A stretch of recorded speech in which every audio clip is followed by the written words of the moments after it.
मार्गशीर्ष महीने की कथा तो आप लोगों ने सुनी ही होगी। मार्गशीर्ष महीना पुराणों के अकॉर्डिंग इतना महत्वपूर्ण है कि श्री हरि विष्णु कहते हैं, ऐसा पुराणों में लिखा गया है, मैं नहीं बोल रही, तो ऐसा पुराणों में हमारे लिखा गया है कि मार्गशीर्ष महीने में श्री हरि विष्णु को प्रसन्न करना बहुत आसान है। बहुत ही सिंपल वे में उनको हम प्रसन्न किया जा सकता है और अपनी जो तकलीफ़ें हैं, जो हमारे जीवन में प्रॉब्लम्स हैं, उनको भी दूर किया जा सकता है। सभी को राधे राधे, सभी को जय माँ पीताम्बरा। मैं हूँ एस्ट्रोलॉजर नितिशा मल्होत्रा, और जो भी अपने वैदिक बर्थ चार्ट या फिर वास्तु की रिसर्च के लिए अपॉइंटमेंट लेना चाहे वो हमारे स्क्रीन पर दिए गए नंबर पर संपर्क कर सकता है। तो सबसे पहला जो हमें पुराणों में ऐसा लिखा मिलता है और इसके साक्षात तथ्य भी हमें मिलते हैं कि पहला, किसी भी तीर्थ के जल से अगर हम ठाकुर जी को, श्री हरि विष्णु को, शालिग्राम जी को स्नान कराते हैं तो विशेष फलों की प्राप्ति होती है। दूसरा, अगर शंख में हम लोग फूल रख के उनका अभिषेक करते हैं, पंचामृत से उनका अभिषेक करते हैं, तो भी हमें विशेष फलों की प्राप्ति होती है इस मार्गशीर्ष महीने में। इस मार्गशीर्ष महीने को अगहन महीना भी कहा गया है पुराणों में। तीसरा, इस मार्गशीर्ष महीने या अगहन महीने में शंख में तीर्थ का जल रख के अगर आप अपने पूरे जल घर में छिड़कते हैं, कार्यस्थल पर छिड़कते हैं, तो नज़र, बुरी से बुरी नज़र लगी हुई दूर होती है, जादू टोने से आप बच सकते हो, और कितनी भी निगेटिविटी आपके घर में कलह कलेश होते हो उससे भी आपको छुटकारा मिल सकता है।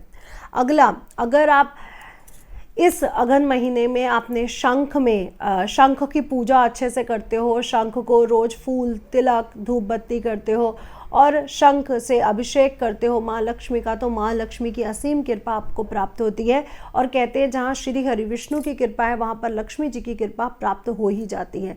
इसलिए अगर आप श्री सूक्तम पढ़ते समय शंख की ध्वनि करते हैं तो आपको श्री यानी लक्ष्मी जी की कृपा प्राप्त होती है।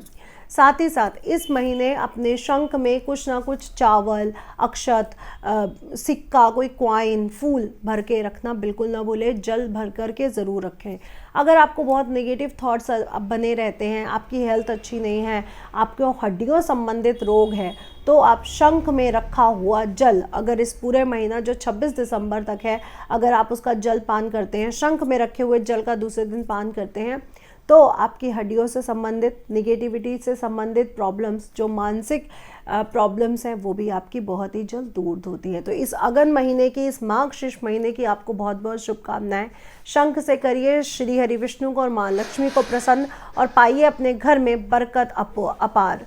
सभी को राधे राधे, सभी को जय माँ पीताम्बरा। आई होप आपको वीडियो बहुत पसंद आया हो। प्लीज़ इसको शेयर और लाइक करना बिल्कुल ना भूलें, और मेरे इस चैनल को सब्सक्राइब और फॉलो ज़रूर करें, और कमेंट करके बताएं कि ये अगहन महीना, ये मार्गशीर्ष महीना कितनी की सेवा आपने ठाकुर जी की, कितनी की सेवा आपने शालिग्राम जी की। और अगेन, तुलसी जी की पूजा भी इस महीने आपको अपार फल दे सकती है, इसलिए तुलसी जी की पूजा करना भी बिल्कुल ना भूलें। राधे राधे, जय माँ पीताम्बरा।